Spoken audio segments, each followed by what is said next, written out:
4차 언론혁명을 꿈꾸는 기자들이 모였다. 본격 KBS 소통방송 댓글 읽어주는 기자들.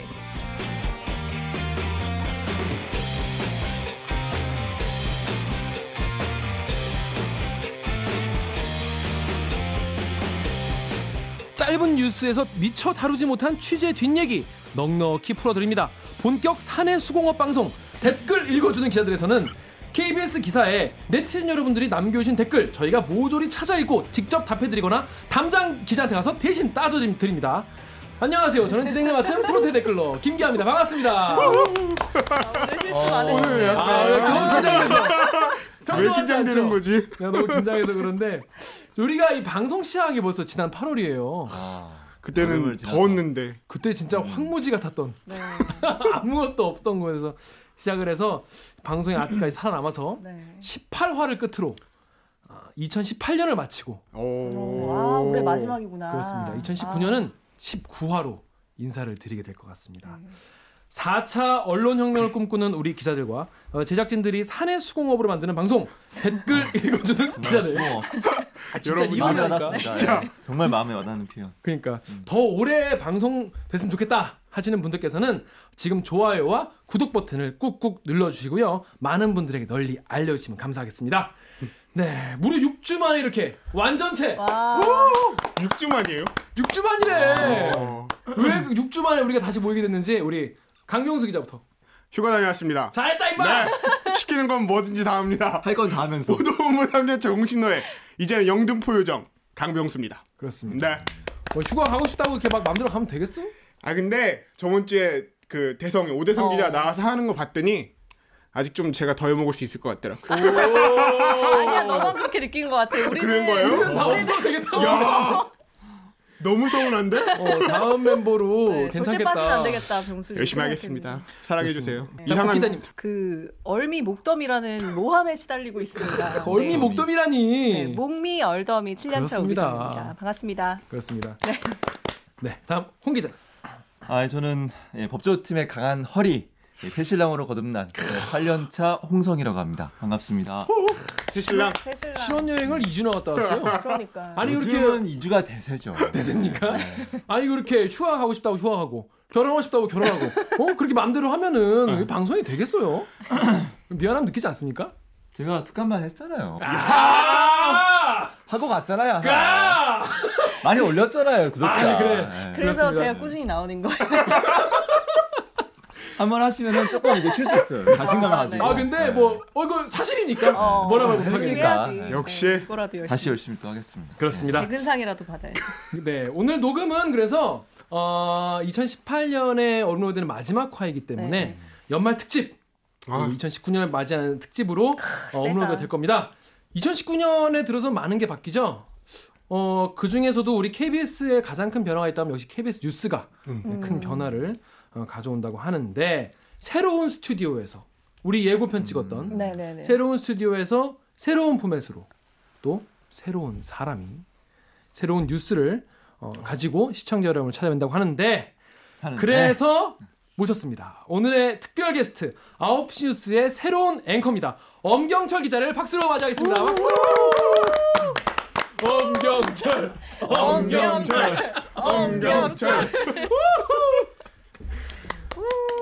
환영합니다. 반갑습니다. 안녕하세요. 선배가 떠시는 거 진짜. 아이고 여기에서는 뭐 게스트니까. 제가 뒤에서 잠깐 보는데 잘들 논다. 이런 생각이 잠깐 들었습니다. 자 일단 그 댓글 읽어주는 기자들의 시청자 여러분, 청취자 여러분들께 자기소개 부탁드리겠습니다. 안녕하십니까. 엄경철 기자입니다. KBS 기자고요. 1월 1일 내일부터 9시 뉴스 새로 진행하게 됐습니다. 올해로 24년씩이나 KBS에 다니고 있습니다. 선배 어느 포인트에서 웃으시는 거예요? 아니 너무 고인물이라서 거의 화석 수준에 우리로 치면은 가장 역대급 고인물께서 출연하셨는데 그러면 뒷감당할 수 있으시겠어요? 뭐? 뒷감당할 수 있으시겠어? 새겨서 다 기억하고 있을게요. 잘하겠습니다. 자 그러면은 우리 로고 듣고 새로 모신 엄경철 앵커와 뉴스 어떻게 만들어갈지 얘기 나눠보도록 하겠습니다. 나는 기레기가 지금 여러분은 본격 KBS 소통 방송 댓글 읽어주는 기자들을 듣고 계십니다. 네, 로고 듣고 오셨습니다. 방송 잘 듣고 계시다면 좋아요와 구독 버튼을 꼭 눌러주세요. 네, 저희가 지난주에 유튜브에다가 이 엄경철 앵커에게 이제 네티즌 여러분들이 궁금한 점, 또 따져보고 싶은 점, 아니면 뭐 당부하는 점 이런 거를 좀 달아달라 그랬는데 뭐 수백 개의 댓글이 달렸어요. 엄청 달렸더라고요. 한 2,000회 네. 넘게 사람들이 보시고.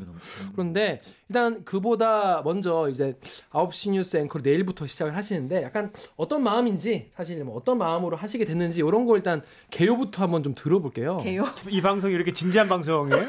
진짜 방송이죠. 그래서 어떤 마음으로 하시는지는 한번 말씀 좀 듣고 싶네요. 아니 뉴스 달라진 뉴스 이야기를 하는데 뉴스는 안 달라집니다. 뉴스는 뉴스예요 그냥. 다만 제가 원래 좀 진지해서 그냥 진지하게 접근하고 진심을 다하겠다는 생각 하나만 가지고 있고요. 그냥 아이템 하나하나에 대해서 최선을 다시 읽고 이해하고 설명하고 마음을 다가가려고 하는 노력 뭐 그 정도 수준에서 접근하고 있습니다. 새로운 어떤 계획을 가지고 있지 않습니다. 맞습니다. 저도 전에 들었는데 엄경철 앵커께서 외부 인터뷰만 하면 자꾸 어떻게 달라질 거냐, 뭐 어떻게 새로운 뉴스 할 거냐 이런 걸 물어본다고 해요. 자꾸 그런 거에 대해서 이제 대답을 하실 때 새로운 거를 너무 바라는 게 능상 아니다 이런 말씀을 하신다고 들었는데 뭐 그런 맥락이신 것 같아요. 그럼 우리 댓글러 분들께서 달아주신 댓글을 하나씩 읽어보면서 이야기를 나눠가도록 하겠습니다. 그럼 홍 기자가 유튜브 댓글 부탁드릴게요. 기린 최고님이 기자 이름 읽어주는 게 앵커 역할인 것 같은데 굳이 기대해야 하나요? 세게 때리듯 한번 때려봄 이렇게. 진짜 세게 때리시네. 그냥 이 네티즌 분들께서는 그냥 뭐 기사 소개해주는 정도 아니냐 이런 생각하고 계세요. 앵커 역할 어떻게 좀 생각하시는지. 대단히 아무튼 날카로운 시선으로 잘 본 걸 잘 표현한 것 같아요. 기자 이름 읽어주는 게 앵커 아니냐라는 속에 대단히 많은 비아냥과 맞습니다. 비판이 들어가 있잖아요. 네. 그걸 잘 재미있게 표현해 주셨는데 기자 이름만 읽지 않는 앵커를 보여드리겠습니다. 그건 목표이고요. 기자의 마음? 마음까지 읽어서. 제 생각에는 기자의 마음보다는 국민의 마음을 읽는 게 먼저 아닌가. 픽자예요? 김기화선과 다른 거 아니라니까. 아니 이제 이분의 이제 말씀은 이제 뒤집어서 해석하고 이해하면 지금 파편적인 정보나 소식을 전달해 준 뉴스에 시청자들이 전혀 만족을 못 하잖아요. 이미 정보나 소식은 널려 있고 어떤 정보를 어떤 맥락에서 어떻게 설명하고 이게 어떤 의미가 있고 당신의 삶 속에 어떻게 다가가는 뉴스인지에 대한 뭐 종적 횡적인 설명들을 좀 덧붙여서 관점을 가지는 앵커로서 전달해드리겠다. 이름만이 아닌 내용의 관점. 뭐 이런 이야기를 제가 답으로 드리겠습니다. 예. 그럼 다음 댓글 홍 기자. 네, CIR3939님이 그냥 백화점식 TV 뉴스만 할 텐데 세트하고 얼굴마다 바뀐다고 뭐가 달라질까? 백화점식 뉴스 근데 다들 백화점 좋아하잖아요. 좋아하죠. 근데 왜 이렇게 백화점식 뉴스는 이렇게 나쁜 이미지로 세팅이 됐죠? 그러니까 어떤 식이냐면 사람들이 진짜 궁금해하는 뉴스가 있고 날 가장 중요한 뉴스가 있는데 이거에 대해서 좀 더 깊게 들어간 뉴스를 지금 시청자들이 원한다는 것이죠. 예전에는 9시 뉴스를 보면은 그날 일어났던 일을 전부 다 알 수 있게 백화점식으로 거의 모든 분야를 망라해서 뭐 문화계부터 뭐 정치, 사회 다 다뤘다면은 지금은 그런 뉴스는 낮에 사람들이 다 보기 때문에 KBS 뉴스라면 뭔가 다른 것, 뭔가 그 9시라면 정말 좀 더 심층적이고 뭔가 좀 해설을 좀 원하고 좀 더 깊이 있는 뉴스를 바라는데 예전까지 그런 뉴스만 계속 한다면은 팩트만 전달해 주는 것 이외에 무슨 가치가 있겠냐 뭐 이런 말씀을 많이 하시더라고요. 전적으로 동의하고요. 그래서 이제 1월 1일 뉴스부터 좀 더 깊이 있는 뉴스를 들어가기 위해서 한 주제를 깊게 뭐 10분까지도 또는 그 이상으로 다루자고 하는 공감대가 형성이 돼 있고 그렇게 뉴스 포맷을 가지고 있고 다만 이 주제가 왜 중요한지 어떻게 설명을 해야 되는지에 대한 고민이 있고요. 그래서 깊게 좀 접근하려고 합니다. 아마 9시 뉴스 아이템이 대폭 줄어들 거고요. 줄어든다는 게 분야가 줄어든다는 건가요? 그렇습니다. 그러니까 꼭지 수도 좀 줄어들겠지만 기본적으로 몇 개의 주제만 가지고 9시 뉴스를 세팅하는 한 가지 고민은 한 주제 몇 개의 주제만으로 할 그 주제가 그날 생길 것인가에 고민했습니다. 세상에 큰 이슈가 안 터지고 네. 생각보다 조용한 날도 있지 않겠습니까? 그렇죠. 그런 날 억지로 항상 바라는 억지로 네. 어떻게 심층 뉴스를 만들겠어요? 1분 30초가 넘어가면 시청자들이 그렇게 집중력을 많이 잃어버리나요? 이게 너무 궁금해요. 사실 그 걱정을 하고 있습니다. 9시 뉴스가 심층으로 간다고 하는데 심층이 많다 보면 피로감이 분명히 있거든요. 그러니까 뉴스를 집에서 굉장히 편안한 자세로 보고 있는데 한없이 우리는 깊이 있고 무게 있게 접근하려고 하면 너무 보기 힘든데 채널을 돌릴 수 있습니다.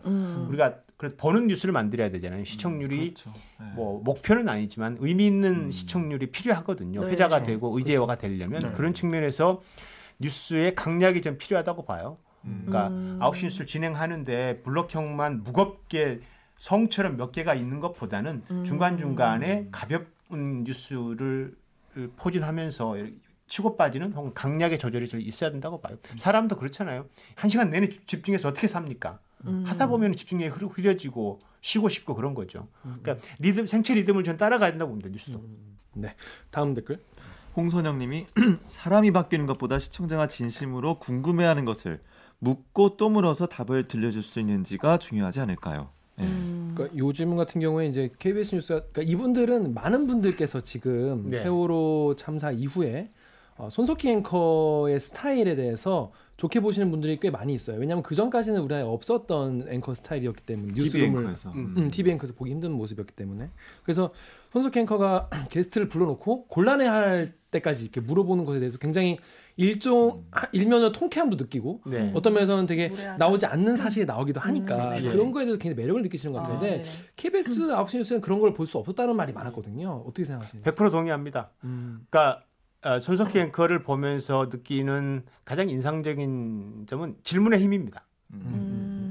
제가 심야 토론을 6개월 정도 진행을 해왔는데 네. 하면서 느낀 가장 큰 건 뭐였냐면 토론 패널로 나온 분들 대부분이 절반 정도는 정치인이었거든요. 네. 또는 혹은 교수이거나 전문가인데 특히 정치인은 내가 질문을 하면 그 질문에 답을 하지 않습니다. 자기가 하고 싶은 말만 해. 네네. 맞아요. 그럴 때 질문을 더 해야 되는 거죠. 가령 내가 질문했는데 다른 맥락의 답변을 해요. 그러면 이제 손석희 앵커 같은 경우 잠시만요. 제 질문 답변 안 하셨습니다. 다시 물어보는 거죠. 반드시 하게끔 하고 나면 답변 중에서 시청자들이 뭘 궁금해할까를 한 번 더 다시 물고 늘어져서 꼬리 또 질문. 꼬리 물고 또 들어가고 또 들어가다 보면 이 사람이 진심이 나오게끔 되어 있잖아요. 거기에서 느끼는 시원함. 네. 그다음에 저는 이제 세상을 풍성하게 하고 세상을 좀 더 나아지게 하는 건 질문이라고 봐요. 배워야죠. 그런 말도 있어요. 그런데 우리가 그렇게 KBS가 이렇게 질문하면은 어떤 분은 또 그래요. 야, 그래도 KBS가 그러면 되냐. 이런 지적을 하시는 분도 계시고 저도 KBS 공영방송으로서의 품위는 지켜야 되는 거 아니냐. 또 게스트에 대한 예의를 지켜야 되는 거 아니냐. 이런 지적도 실제로 있거든요. 거기에 대해서는 좀 어떻게 생각하세요? 제 책상 위에 KBS 뉴스를 분석한 보고서가 한 장짜리가 있는데 거기에 부정평가 부분이 있습니다. 익숙한, 고정적인, 뻔한 이 단어들이에요. 맞아요. KBS가 지금의 영향력이 떨어지고 신뢰도가 떨어진 건 너무 뻔한 뉴스를 했기 때문이거든요.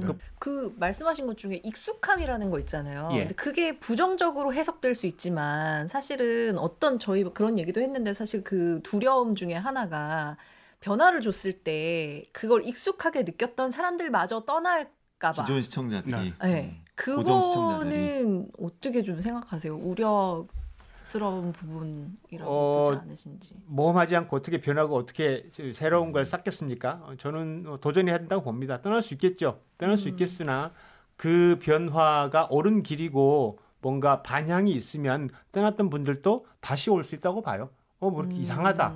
왜 저러지? 그러고 나 다른 데 갈래. 갈 수 있겠습니다. 그렇지만 그런 질문과 그런 방식을 통해서 새로운 뉴스를 생산해내고 반향이 있으면 그게 다른 사람들은 좋게 보는 거야? 내가 혹시 잘못 들었을까? 다시 한번 봐볼까? 이렇게 또 되돌아올 수 있다고 봐요. 그러니까 단기간의 반응에 너무 일희일비하지 말고 좀 장기간의 어떤 반응을 좀 봐야 되지 않을까 싶습니다. 예. 앵커를 장기간 동안 하시겠다는 기다려봐. 아직 안 왔어. 그래서 한 5년 하실 것 같습니다. 네, 그럼 다음 댓글 옥 기자가 해주세요. 불만 접수 1번. 네, 김영섭 님이 손석희를 넘어서는 새로운 어맹커와 이각경 아나에 많은 기대를 하겠다라고 일단 얘기를 하고요. 기자의 단점은 진행에 있어서 너무 딱딱하고 여유가 없어 보이는 게 눈에 보인다.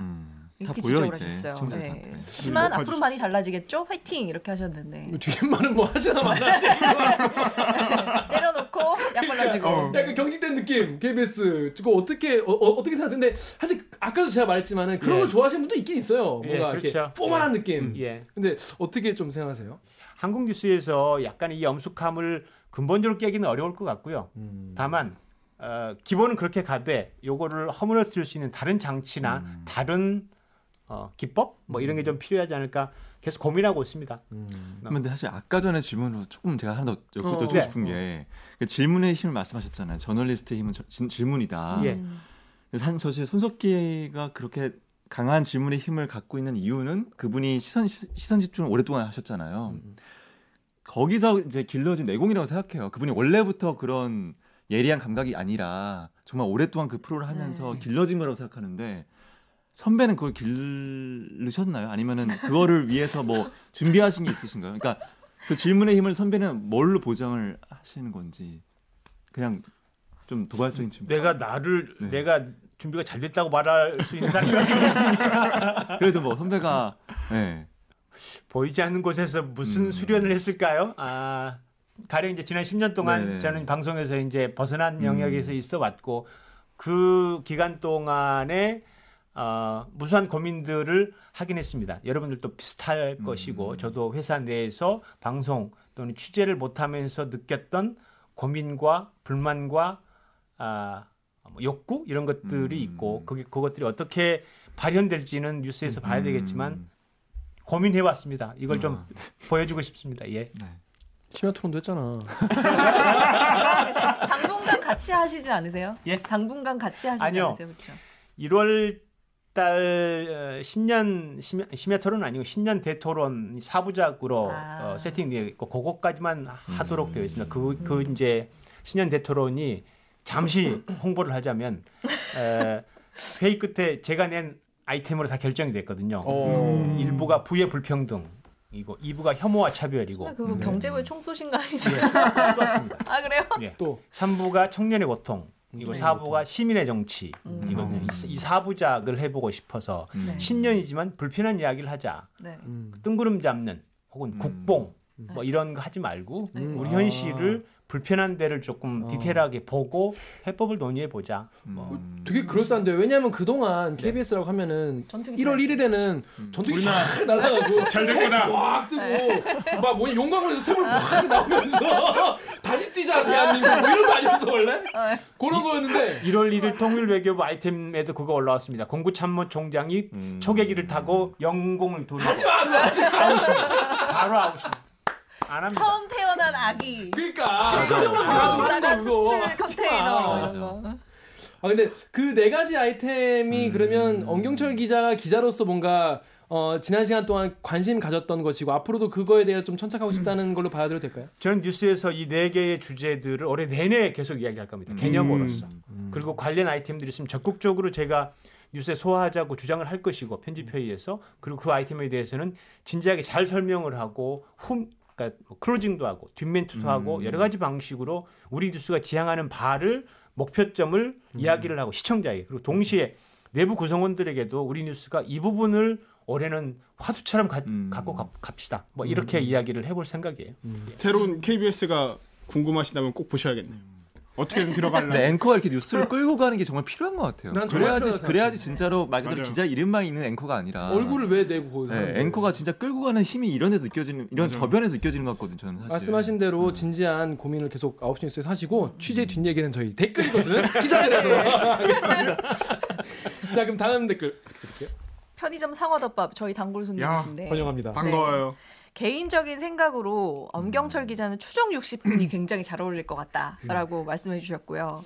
9시 뉴스는 약간 파격적인 시도를 해볼 만한 것 같은데 전통의 KBS 9시 뉴스에 어떤 파격을 기대하는 건 아직은 어렵겠죠? 라고 하셨어요. 그 뒤에도 읽어. 젊고 신선한 비주얼은 포기한 만큼 S 안 읽었구나. 배려.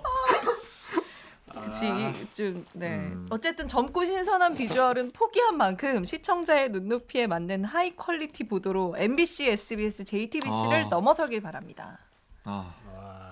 격려하시면서. 그러니까 가수로 치면 이제 실력파 가수가 되라. 연기파 배우. 연기파 배우가 되자. 어떻게 실력파 가수. 답변 패스하면 안 됩니까? 그런 부담 혹시 있으신가요? 혹시 왜냐하면 지금 SBS, MBC가 다 되게 젊은 그 앵커들로 지금 내려왔는데 선배 같은 경우 그분들보다는 고인물이시기 때문에 그런 거에 대한 약간 부담도 있을 것 같아요. 부담이 있는데 제가 선앵커보다는 젊잖아요. 그렇죠. 그렇죠. 그걸로 가겠습니다. 그렇죠. 그렇습니다. 그래요라면 어떻게? 그래요 미친놈아 너 임마. 진짜 분위기 파악 못하는. 오늘 지금 포지션 못 잡고 있는 거죠. 사회생활 자식 저거. 죄송합니다. 그렇습니다. 자 그럼 다음 댓글 우리 강 기자 읽어주세요. 네, 주섭심님이 남겨주신 겁니다. 오늘 언급하고 싶은 내용은 정치인들이라고 자처하는 작자들의 언어다. 이들의 말을 언론은 여과 없이 그대로 옮긴다. 검증 과정은 거치지 않고 뭐뭐라고 했습니다. 라는 중개인 역할만 하며 줄줄이 열거한다. 네. 이른바 이제 따옴표 저널리즘에 대한 인용 말씀이세요. 뉴스, 인용 보도. 어떻게 보세요? 저는 컷하는 것만이 능사는 아니라고 보고요. 전달을 하되 그 전달하는 방식이 그대로 인용만 하지 말고 그 발언에 대해서 평가를 해줘야 되죠. 그러니까 이게 가짜가 섞였으면 가짜 뉴스가 섞였으면 팩트 체크를 하고 이 뉘앙스가 잘못됐으면 우리 정서상 잘못된 부분들에 대해서 언급도 하면서 이런 방식으로 아우러주면 시청자들 조금 더 우리 뉴스를 다르게 보겠죠. 아예 회피한다고 기릴까라는 생각이 있습니다. 다루는 방식의 문제가 아닐까요? 그러니까 요거를 다운표로 가져오되 요거에 대해서 한 번 더 분석을 해주고. 그렇죠. 왜냐하면 현재 야당 대표, 현재 여당 대표의 언어의 수준이 여기다. 또 보여주는 게 정보의 하나일 수 있거든요. 그렇죠. 그 자체가 그렇죠. 그런 의미에서 저는 반드시 삭제하고 안 보여주는 것만이 능사인가. 때에 따라서는 취사 선택해서 보여주고 평가를 받아야 된다. 말하는 것도 정치의 품격과 수준이기 때문에 저는 그래야 된다고 봅니다.